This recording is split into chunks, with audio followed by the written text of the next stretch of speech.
Jadi fikih pun tuh diputuskan lewat pikiran ekstrim. Tapi bukan ekstrim yang merugikan orang lain. Ya, kalau merugikan orang lain namanya sudah la dororo wala diror. Dia menyalahi aturan ini. Makanya saya pernah ngaji di sini dulu ketika tahun kemarin. Fikih-fikih Islam itu punya rumus. Itu ya gara-gara pikiran ekstrim sebetulnya. Saya pernah nyontohkan adalah orang tuh kalau sholat jenazah itu mayitnya di depan. Itu ulama fikih tidak ada yang punya alasan. Mau hanya bilang gini, hakada wajadna salafan wa kholafan. Mulai dulu kalau nyolati mayit ya jenazahnya di depan. Ya hanya gitu saja, tidak punya alasan. Makanya ulama lain mengatakan tidak apa-apa jenazah di belakang, yang sholat di depan. Kenapa? Fa innaha laysat bimanzilatil imam. Memangnya jenazah imam kok harus di depan? Itu ya tidak ada yang bisa bantah. Bagaimana mungkin harus di depan? Oh, tidak imam kok harus. Yang harus di depan itu imam. Jenazah itu imam apa enggak?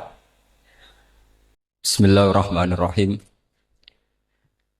Ini saya singkat saja. Ini pakai metodenya Kiai. Jadi tidak usah pakai metodologi dokter nanti ruwet kata Pak. Kata Gus Nazif.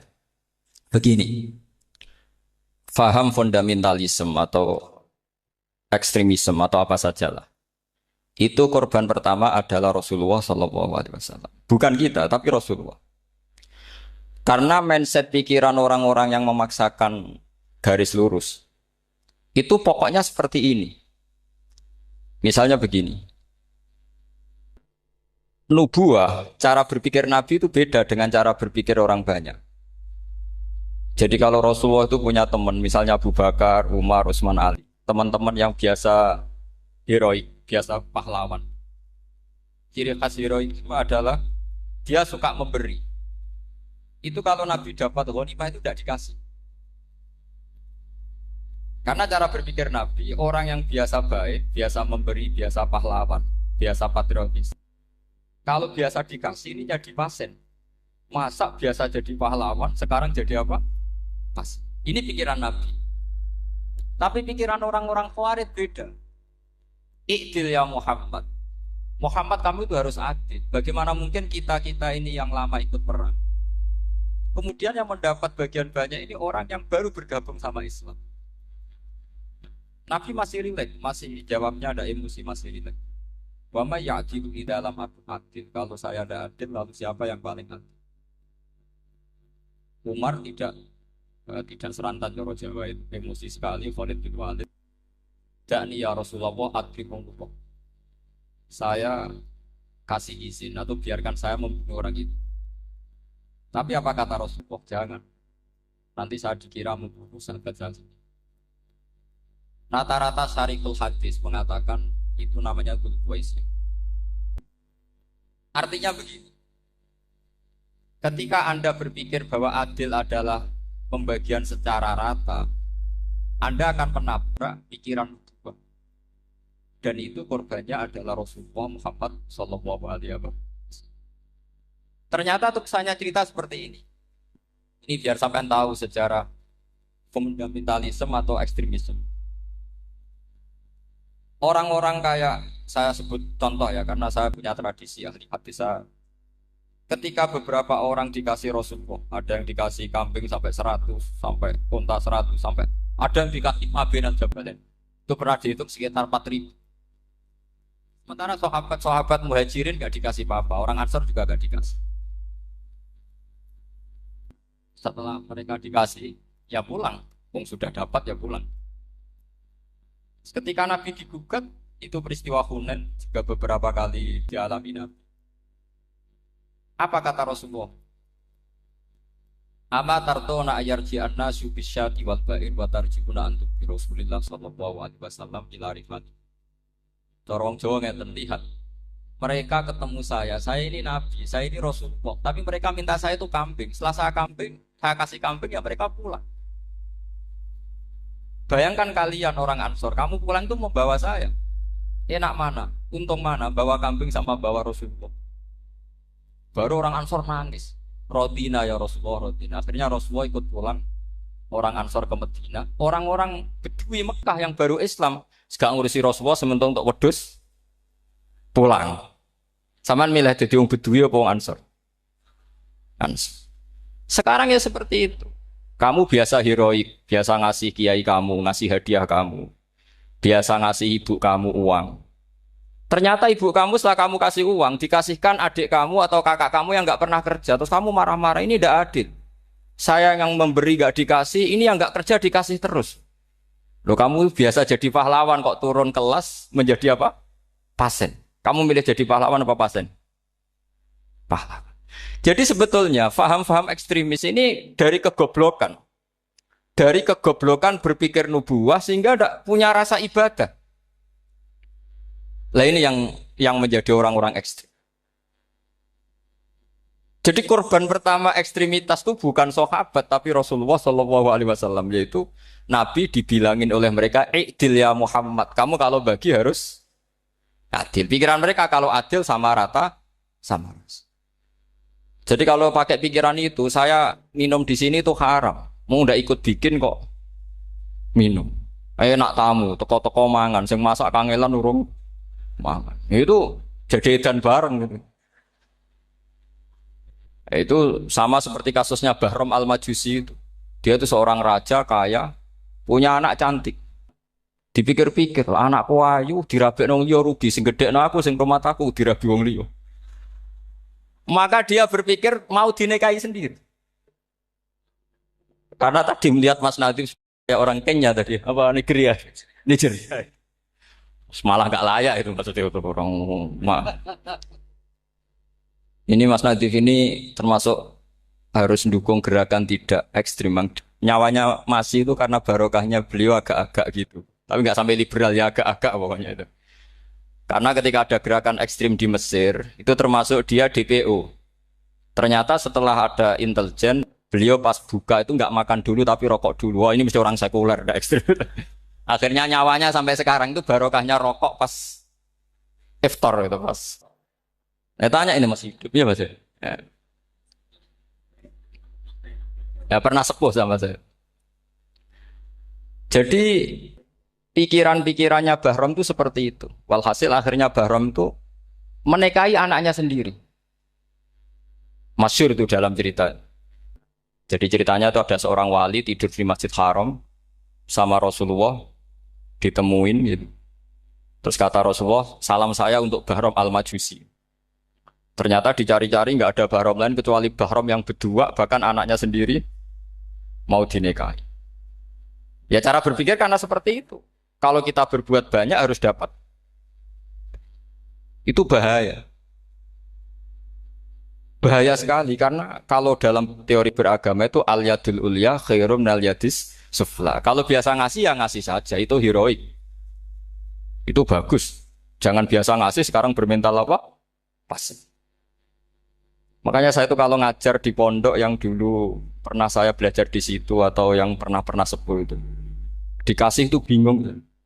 Karena saya ya masih waras itu. Jadi kalau dikasih itu bingung. Tapi banyak juga guru-guru yang dulu ngaji lama setelah ngajar di pondok alma maternya nuntut. Itu saya tidak tahu itu. Itu sudah ada agak-agak kayak itu tadi. Walhasil si Bahram tadi itu, ini cerita harus saya teruskan karena nggak boleh diputus. Dapat salam dari Rasulullah, ternyata di balik nakalnya dia itu pas mau bulan pertama, malam pertama itu ada seorang janda sepuh ke situ. Ganggu dia tentu ya. Ketika dikejar pulang lagi sampai 3 kali. Dia tanya, kenapa Bu kamu begitu? Katanya, saya ini anak-anak saya kelaparan. Kalau saya pulang anak-anak saya nangis minta makan. Saya ingin minta Anda. Tapi setelah saya ingat Anda ini majusi, saya mukmin, saya mukminah, saya pulang. Ya sudah Bu, kamu di rumah saja. Nanti saya kirimi makan. Dikirimi sendiri, padahal dia seorang raja, orang kaya. Barokahnya itu dia dikasih tobat sama Allah. Dan paginya ketemu tamu yang mengirimkan salam dari Rasulullah SAW. Akhirnya Bahram ini menjadi muslim. Tapi intinya berpikir seperti tadi itu salah. Bahwa kalau saya jasa banyak harus mendapat apa? Ini cara berpikir orang-orang Khawarij. Begitu juga era Sayyidina Umar, era Sayyidina Utsman, Ali. Itu juga ngalami orang-orang yang ekstrim. Misalnya begini, saya contohkan korban-korban ekstrim yang real. Sayyidina Ali itu masyhur, dia punya musuh besar namanya Muawiyah. Karena permusuhan ini tidak bisa dihindari. Jadi kalau dalam fikih Islam ini anak-anak saya ajari fikih. Kalau orang mukmin membunuh orang mukmin itu hukumnya dosa besar apa kecil? Besar. Itu di bab kisos. Tapi orang fikih itu unik. Di fikih itu ada kitabus sial namanya. Di takrib ada kitabus sial. Dan di situ ada penjelasan mangkutila dunamali fahuwa syahid. Orang yang dibunuh karena membela hartanya atau keluarganya, itu dia mati syahid. Kalau dia posisi membunuh, maka malingnya atau penjahatnya muhaddarun damuhu. Nggak punya hak nuntut kisos karena dia anggap nggak ada artinya darahnya. Nah sekarang begini, suatu saat ada garong ke rumah Anda, ingin membunuh Anda karena ingin mengambil harta Anda. Anda ingin ingat status mukminnya atau status garongnya. Terus kamu mau dibunuh diam aja. Saya tidak mau membunuh orang apa? Mukmin atau membunuh orang muslim. Nah, kesulitan yang dialami Sayyidina Ali seperti itu.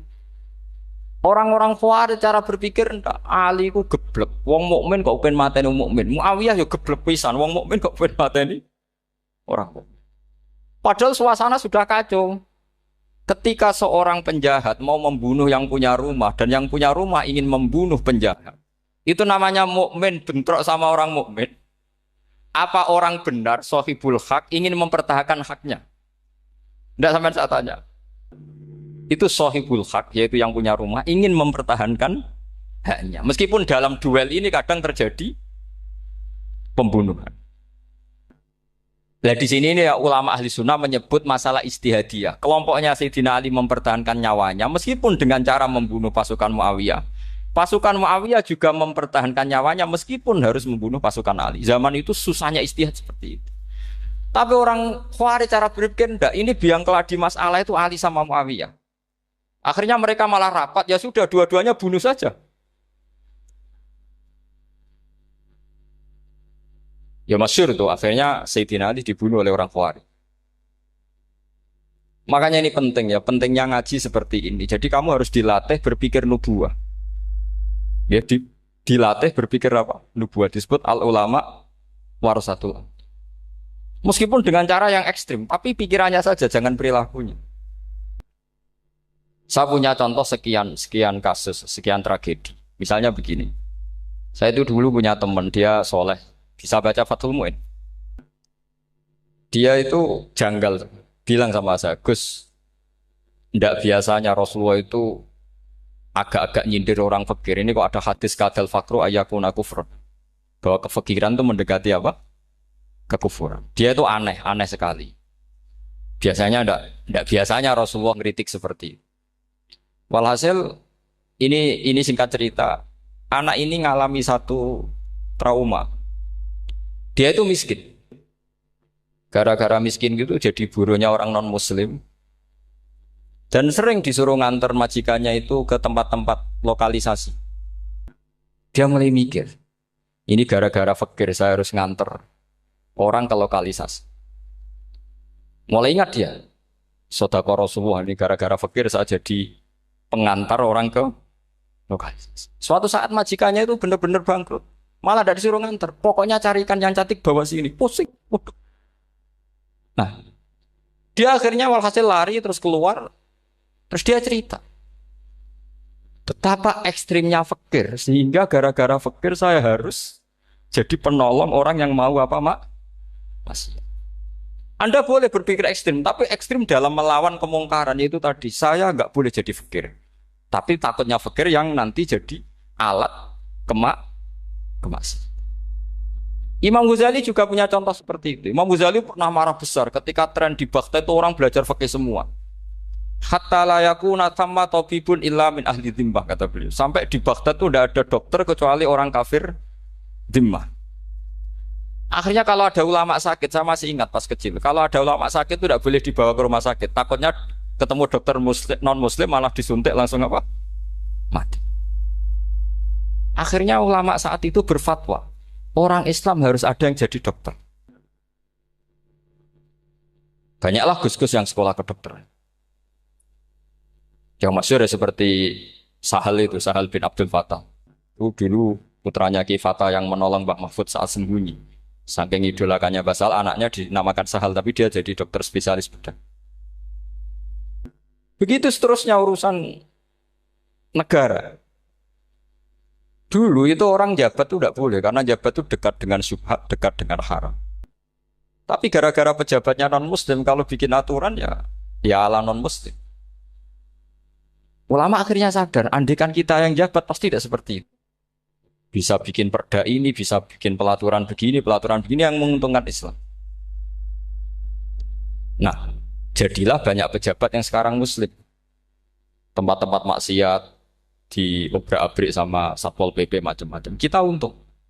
Tapi kalau orang-orang Khawarij pikirannya pokoknya pejabat itu dekat dengan haram, dekat dengan syubhat. Padahal dengan kita jabat bisa bikin perda atau apa yang menguntungkan Islam.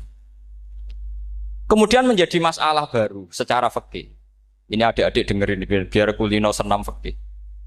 Kalau caleg soleh, misalnya Mas Nadif nyalek, ini tadi tak guyoni, mau jadi bupati ndak, kalau ya nggak usah dukung. Jadi misalnya gini ya, Zaid sama Bakar, misalnya Bakar itu orang soleh, mau jadi calon lurah. Dia tahu kalau dia lurahnya kampung lebih baik. Kalau yang jadi ini Zaid, itu kampung itu rusak karena dia suka dugem, suka macam-macam. Kemudian Zaid ini pasti jadi karena beli suara. Misalnya per kepala itu dibeli 50.000. Bakar ini kalau nggak beli suara kalah. Padahal dengan kalahnya Bakar artinya kemenangan kemungkaran. Itu zaman era Fathul Mu'in, muridnya Ibnu Hajar Al-Hitami. Ibnu Hajar muridnya Abu Zakaria Al-Ansori itu fatwa. Yang soleh ini wajib beli suara, bukan boleh, wajib beli suara. Nah, tapi ini namanya tidak nyuap, perlu dicatat. Ini namanya tidak nyuap. Jadi tidak bisa kamu kaitkan misalnya ar-rosi wal murtasi finnar. Yang nyuap maupun yang menerima suap adalah sama-sama di neraka. Tidak bisa seperti itu. Karena logikanya dibalik. Sekarang Bakar ini beli suara itu untuk membeli kebenaran. Untuk mengawal kebenaran. Zaid beli suara untuk menopang kebatilan. Berarti namanya Bakar ini penyuap atau pembeli kebenaran? Pembeli kebenaran. Harus dibedakan. Nah, ini pentingnya ulama. Memang nyatanya seperti itu. Yang dikatakan nyuap, riswah itu adalah membayar uang li'ibtolil haqqi untuk membatalkan kebenaran atau membenarkan kebatilan. Itu namanya nyuap. Tapi kalau mengeluarkan uang untuk menghakkan barang hak dan membatalkan barang batil, itu namanya uang perju. Nah ini pentingnya mikir. Jadi ulama itu mulai dulu sudah kelihatan. Nah sekarang sudah banyak orang-orang khusyuk yang biasa di masjid khusyuk. Kalau ditanya zaman akhir rusak kabeh, wong soleh-soleh wis nyuap. Kalau orang soleh ini tidak nyuap ya tidak jadi. Kalau nggak jadi mereka nggak ada yang jadi DPR, nggak ada partai Islam. Habis malah Indonesia. Saya itu punya kenalan banyak pakar-pakar di Jakarta, itu cerita saya, Pak Baha. Indonesia itu solusinya gampang. Kita ini punya Bali, punya Batam. Itu kalau Bali dimakaukan, Batam dikayakan Hollywood. Amerika kaya itu bukan karena hebat. Pornografi dijual. Tinju di Nevada itu dijual, di Las Vegas dijual. Apa saja dijual. Kok tidak kaya itu gimana? Sementara Indonesia mau aur-auran gitu sukan partai Islam. Sebenarnya Indonesia gampang, kalau ingin kaya Bali itu dikayakan Hollywood atau dikayakan Makau jadi kota judi. Batam dijadikan kayak Las Vegas. Itu transaksinya pasti triliunan. Orang gamane wong muda dijual, judi dijual, orang tinju dijual. Tapi gara-gara ada partai Islam, nyari rumus solusi ekonomi itu yang tidak seperti itu. Akhirnya kangelan. Ya akhirnya rapat isuke. Tapi barokah tetap barokah partai apa? Yang menangnya caleg-calegnya rata-rata ya beli. Kalau tidak beli habis. Saya bukan menghalalkan nyuap, enggak. Kalau nyuap tetap haram ila yaumil qiyamah. Tapi kalau suratul masalah seperti ini kamu mengatakan suap, itu beda. Ini suratul masalah yang tidak ada kaitannya dengan suap. Asal lawannya batil ya. Kecuali lawannya sama-sama hak. Dua calon di kampung itu soleh sama soleh. Ini yang soleh bayar nggak boleh karena siapapun yang jadi soleh itu tidak boleh. Makanya kalau cari musuh yang dolim biar halal ya. Iya, saya pernah ditanya seorang dosen. Gus, saya ini kalau baca sejarah perang Badar atau perang Uhud, yang saya tidak nerima itu satu. Kenapa setiap ghanimah, harta orang kafir dan istrinya orang kafir kok disita orang Islam, dan yang perempuan jadi amat, kemudian juga digauli orang Islam, yang hartanya orang kafir juga jadi asetnya orang Islam. Kok kayak garong? Dia tanya seperti itu sama saya. Terus saya jawab, kalau sampean ada garong dan kemudian bawa senpi, senjata api, kemudian garong Anda, penjahat Anda lumpuhkan, ya senpi itu harus Anda kembalikan. Monggo penjahat ini kagungan jenengan beto wangsul. Karena Anda milik Anda, harus dikembalikan. Wah, tidak bisa Pak, kalau saya kembalikan pasti dipakai jahat lagi, dipakai kriminal lagi. Ya sama, kalau asetnya orang kafir dikembalikan ke orang kafir akan menjadi aset kekafiran lagi untuk menghancurkan kita. Nah, perempuan juga sama. Perempuan itu alat produksi. Jika perempuan tadi dikembalikan ke orang kafir, maka kamu menolong populasi orang kafir. Ya seperti itu. Paham? Makanya disita dalam perang loh ya, tapi dalam perang yang legal. Nah itulah kenapa amat halal. Makanya di Quran itu illa ala azwajihim aw ma malakat aiman. Paling enggak itu masih ada ulama atau pemikir atau ustadz siapa saja yang bisa memahami logika apa? Islam. Nanti kalau ulama ini sudah meninggal, orang akan mencibir Islam dengan cara mengatakan Islam itu jahat, yaitu menyita hartanya orang kafir dan istrinya orang kafir setiap kali terjadi perang. Karena pemikiran ini pasti sama-sama kutubnya, sama-sama ekstrim. Nah ini penting saya katakan. Makanya masyhur itu perdebatan Sayyidina Ali dan Muawiyah. Ini saya kutip sedikit. Ini ya sama-sama berpikir ekstrim, tapi ekstrim yang baik. Walhasil dalam satu kerja bakti di Masjid Kuba, itu ada sahabat namanya Ammar. Ini di depan umum, ini penting. Kalau dalam ilmu hadis di depan umum ini penting. Karena nanti menjadi mutawatir. Beda dengan hadis yang Nabi ngendikan sama 1-2 sahabat. Namanya hadis ahadi. Di depan umum Nabi guyon gini sama Ammar. Ya Ammar waihak taktulu ka alfiatul baghiyah. Ammar, kamu ini nasib kamu itu agak sial. Karena nanti yang membunuh kamu itu kelompok yang tidak benar. Alfiatul baghiyah itu kelompok yang tidak benar. Itu disaksikan sekian sahabat. Walhasil suatu saat Ammar ini ikut perang dan ikut pasukannya Ali dan terbunuh oleh pasukannya Muawiyah. Seneng Ali. Walhasil Ammar ditemuin sama Ali. Ya Muawiyah, al-ana dhuhara bi anna fi'ati haqqun wa fi'ataka baghiyah. Sekarang kelihatan siapa yang benar. Saya yang benar, kamu yang salah. Kenapa? Karena Ammar kelompokku dan terbunuh oleh kelompok kamu. Padahal kata Rasulullah yang membunuh Ammar adalah kelompok yang salah. Tapi Muawiyah pintar sekali, dia jawabnya gini. Laula kama kutila Ammar. Ammar terbunuh karena bela-belain kamu. Kalau kamu tidak nyuruh dia perang juga gak terbunuh. Jadi kamu ikut andil, terbunuhnya siapa? Ammar. Tapi apa kata Sayyidina Ali? Idzan qatala Rasulullah Hamzah. Kalau teori itu Anda pakai, Rasulullah pun membunuh Hamzah. Sekarang Hamzah perang karena suruhan siapa? Rasulullah. Yang membunuh Hamzah siapa? Wahsy. Kalau teori itu Anda pakai, berarti Rasulullah pun membunuh Hamzah. Terus fasa kata Muawiyah, terus Muawiyah diam. Jadi fikih pun tuh diputuskan lewat pikiran ekstrim. Tapi bukan ekstrim yang merugikan orang lain. Ya, kalau merugikan orang lain namanya sudah la dororo wa la diror. Dia menyalahi aturan ini. Makanya saya pernah ngaji di sini dulu ketika tahun kemarin. Fikih-fikih Islam itu punya rumus, itu ya gara-gara pikiran ekstrim sebetulnya. Saya pernah nyontohkan adalah orang tuh kalau sholat jenazah itu mayitnya di depan. Itu ulama fikih tidak ada yang punya alasan. Mau hanya bilang gini, hakadha wajadna salafan wa khalafan. Mulai dulu kalau nyolati mayit ya jenazahnya di depan. Ya hanya gitu saja, tidak punya alasan. Makanya ulama lain mengatakan tidak apa-apa jenazah di belakang, yang sholat di depan. Kenapa? Fa innaha laysat bimanzilatil imam. Memangnya jenazah imam kok harus di depan? Itu ya tidak ada yang bisa bantah. Bagaimana mungkin harus di depan? Oh, enggak imam kok harus. Yang harus di depan itu imam. Jenazah itu imam apa enggak? Enggak. Terus alasan kedua sholat ghaib. Kalau ada orang mati di Surabaya, Mas Nadib di sini, sholat gaib boleh enggak? Boleh. Jenazahnya di depan apa belakang?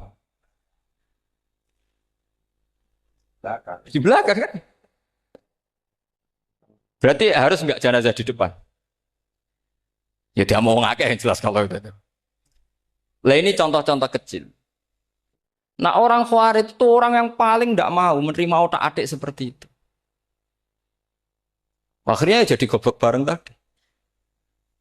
Ya makanya Rasulullah pun jadi korbannya Khawarij. Muhammad kamu harus adil. Karena pikiran mereka adil itu yang memberi banyak ya dapat banyak. Kalau pikiran nubuah tidak seperti itu. Kalau yang biasa memberi, biasa heroik, biasa baik ya biar tetap biasa memberi.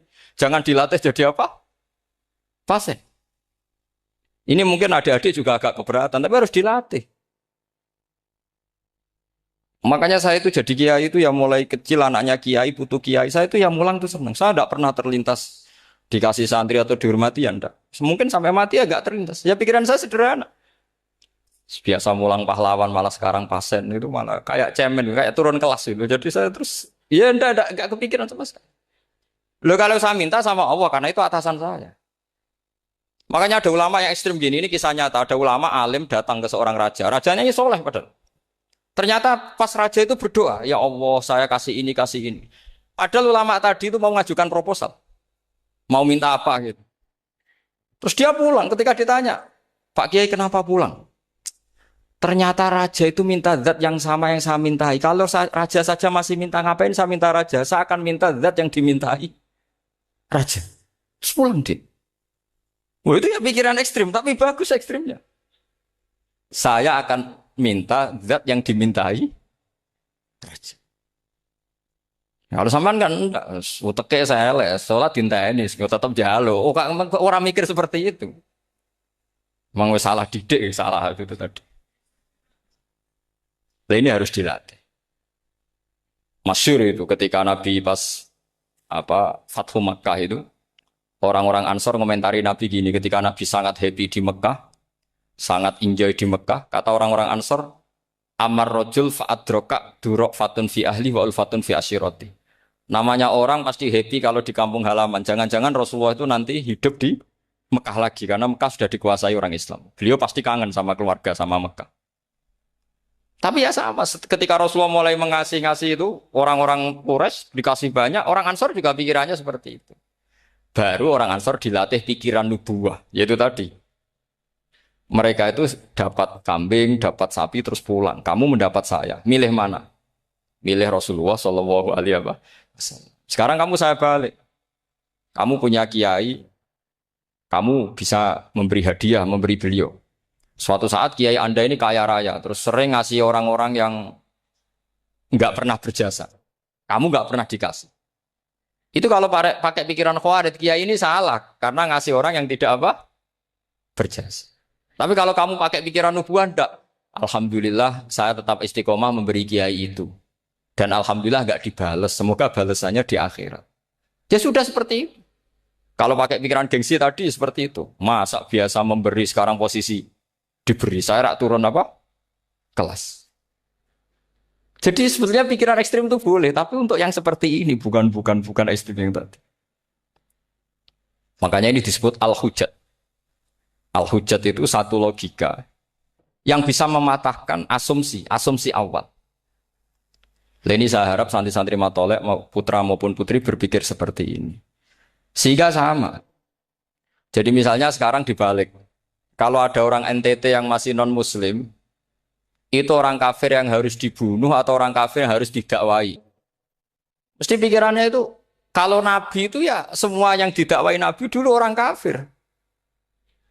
Nah, ketika Nabi di Mekah itu pertama ketemu orang kafir itu dibunuh atau didakwai? Didakwai. Ya berarti pilihan sekarang ya didakwai bukan dibunuh. Nah soal perang itu perang itu beda dengan membunuh. Ada janjinya, ada macam-macamnya, terus nggak ada solusi itu baru ada apa? Perang. Jadi kalau sudah dibalik-balik gitu, makanya kata ulama-ulama, Khawarij itu pasti salah. Pasti salahnya adalah kalau orang tidak benar ya dibenarkan bukan dibunuh. Kalau setiap orang kafir dibunuh, Nabi kapan jadi nabinya? Karena orang kafir habis. Jadi metode bil hikmati ya ada, mau'izatul hasanah ya ada, karena orang kafirnya sudah apa? Mati. Terus pertanyaan kedua, kalau Nabi harus ekstrim ngapain yang ngawal Jibril? Halnya Israel lebih efektif. Jadi jadi kalau sama-sama ingin ekstrim, Nabi itu nggak usah dikawal Jibril, kan enggak efektif kan? Harusnya yang ngawal itu siapa? Israel. Kan nggak repot gitu. Nah, jadi saya mohon ini saya cerita. Jadi korban pikiran ekstrim itu bukan siapa-siapa. Pertama itu Rasulullah. Akhirnya Rasulullah menjelaskan, ya beginilah cara berpikir nubuwah. Jadi saya kira demikian. Nanti mungkin kalau ada tanya-tanya, ada pertanyaan, yang jelas kalau seputar ekstremitas itu bisa latihan. Ya sebenarnya bisa latihan di fikih. Karena fikih ini cerminan dari pikiran ulama. Ya, cerminan dari pikiran apa ulama yang tidak tekstual. Ya, seperti gini ya. Tasaddaqa Rasulullah so'an min tamrin au so'an min akidin. Ketika zakat fitrah itu Rasulullah mengeluarkan satu sok tamar. Tamar itu kurma. Kalau menurut tekstual berarti zakat fitrah harus pakai kurma. Tapi semua ulama sedunia mengatakan kuti ahlil balad. Hanya dalam konteks Indonesia ya pakai apa? Beras. Berarti kata tamar diganti kut. Diganti apa? Kut. Jadi orang itu jangan diajak goblok bareng. Masa Nabi ngendikan tamar harus apa? Tamar. Makanya saya pernah debat. Pak Nabi itu cingkrang. Kenapa orang-orang itu rata-rata tidak cingkrang? Saya bilang, Nabi itu hidupnya di Mekah. Kenapa Anda hidup di Indonesia? Kata saya. Iya, Nabi itu hidupnya di Mekah. Terus saya tanya lagi, Nabi itu hafal Quran, kamu udah hafal? Saya hafal Quran. Kalau cingkrang gampang, karek ngetok kata saya. Ya, kalau anut sunnah Rasul, Nabi hafal Quran enggak? Hafal kan? Berarti kalau ikut sunnah Rasul, hafal Quran. Jangan cingkrak tok, ya hafal apa? Ya sama poligami juga gitu yang tadi diceritakan Mas Natif itu. Nabi itu poligami setelah Khadijah meninggal. Apa mereka mau nunggu istri pertama meninggal? Kalau ingin persis loh. Kalau ingin persis nunggu istri pertama meninggal. Ah iya. Enggak mau juga kan. Ya biasa saja lah. Banyak yang dihalalkan syariat ya kita bilang halal, yang diharamkan kita bilang apa? Enggak usah sok suci isi sunnah Rasul. Saya punya banyak cerita. Abu Bakar itu dulu sering menghindari sunnah Rasul. Dulu Rasulullah itu kalau ada orang minta ya dikasih. Ketika Abu Bakar bikin Baitul Mal. Ketika ditanya ini zaman Rasulullah tidak ada. Kata Abu Bakar, huwa Rasulullah. Beliau itu Rasulullah. Mbak gak dimanage ya negara tertib. Umar bikin pasukan itu diangkat negara. Kalau dulu zaman Nabi yang ikut perang bahaya, yang tidak perang namanya munafik. Era Umar tidak, militer itu ditunjuk. Ya digaji pakai Diwanul Murtaziqah. Ketika ditanya, kenapa tidak kayak Rasulullah? Huwa Rasulullah, mbok tidak tertib pun tetap negara stabil. Karena ada karismanya. Jadi kadang-kadang dalam banyak hal, itu kita malah tidak boleh persis Rasulullah karena kadang banyak khususiyah. Yaitu contoh yang paling masyhur di fikih ya kayak Nabi itu nikah 9 itu khususiyah. Dalam strategi juga sama. Dalam strategi memanage negara juga sama. Banyak sahabat yang punya ide yang zaman Nabi itu tidak ada. Ketika ditanya, kenapa tidak persis Nabi? Katanya huwa Rasulullah. Ya Rasulullah itu meskipun seperti itu, meskipun tidak tertib secara rasional, tetap dikawal wahyu. Makanya negara baik-baik saja. Kalau saya ini hanya Abu Bakar, kalau enggak ya repot. Umar ya sama, bikin Diwanul Murtaziqah. Utsman juga sama, di-manage negara. Sayyidina Ali juga di-manage. Kalau Nabi enggak. Tapi enggak apa-apa, karena ada karisma. Sama tak cerita nih, masalah zakat yang masyhur. Orang paling bakhil sekalipun, paling kikir sekalipun, itu zaman Rasulullah bayar zakat. Karena pikirannya setelah zakat dikasihkan, Rasulullah mendoakan. Khudh min amwalihim shadaqatan tutahhiruhum wa tuzakkihim biha wa sholli alaihim inna sholataka sakanul lahum. Era Abu Bakar enggak. Sorry ya Abu Bakar, dulu kita zakat sama Rasulullah karena didoakan beliau. Kamu hanya Abu Bakar, saya tidak mau zakat. Ya sama lah seperti orang dipimpin ulama-ulama karismatik. Orang dipimpin Badola itu tidak usah metai, santri sudah nurut. Dipimpin Manazif, gak bikin pelaturan, habis pondok. Kalau tidak ngancam, gak gini, ditakzir, gak gini, habis. Zaman Badola dehem tok santri wedi. Mas Nadif dehem. Oh, enggak. Nah, makanya Rasulullah itu tidak banyak bikin pelaturan. Rasulullah itu kalau mau perang itu hanya bilang sahabat, saya besok ditantang Abu Sufyan di sini. Saya mau perang. Oh itu sahabat ikut semua. Orang melihat wajahnya, melihat karismanya sudah tertarik ingin menyelamatkan beliau. Kita tidak akan ridho Rasulullah keluar sendiri. Kalau Abu Bakar ya enggak. Pertama Abu Bakar pidato sudah sopan. Saya memimpin kamu. Ini qatwul litu walas tubuh khairikum. Saya ini memimpin kamu, tapi bukan berarti saya yang terbaik. Jika saya benar maka dukunglah. Kalau salah ingatkan. Itu pertama orang-orang bilang apa? Fawwala uqiman nakabisef. Nanti kalau Anda salah tak ingatkan pakai pedang. Ya karena hanya Abu Bakar bukan Rasul. Sehingga diaturlah ini ada militer, ada pengawal, ada Baitul Mal. Era Umar lebih modern lagi ada Diwanul Murtazikoh, ada macam-macam. Ya Rasulullah enggak ada. Nah sekarang orang sidik-sidik muni sunnah Rasul. Padahal ada sunnah Rasul yang khasnya Rasulullah sebagai nubuwah. Ya, khasnya Rasulullah sebagai apa? Nubuwah. Coba Nabi itu istrinya 9. Semuanya cerita tentang tahajudnya Nabi, witirnya Nabi. Apa kira-kira Mas Nadif kalau punya istri 4 ceritanya tentang tahajudnya Mas Nadif? Kan enggak. Jadi saya mohon, sebetulnya pikiran-pikiran ekstrim itu karena tidak mau belajar. Enggak mau belajar. Kalau mau belajar itu, kata Imam Ghazali itu dalam kitab Imla, Al-Imla fi Iskalatil Ikhya itu. Fal ma'ani awsa'u minal ibarat. Yang namanya ma'ani itu awsa'u apa? Minal ibarat. Jadi yang fal ma'ani awsa'u minal ibarat. Jadi yang namanya makna itu lebih luas minal apa?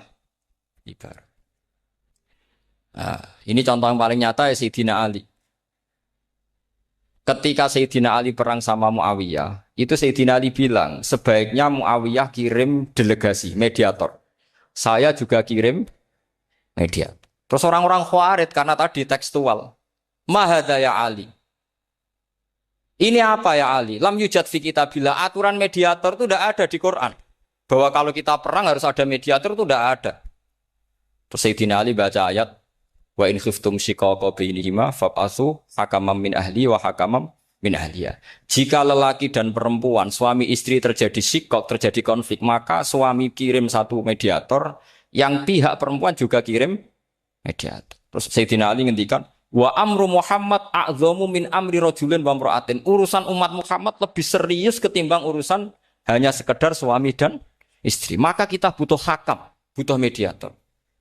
Baru 4.000 orang Khawarij tobat ngikuti pikirannya Sayyidina Ali yang tidak tekstual.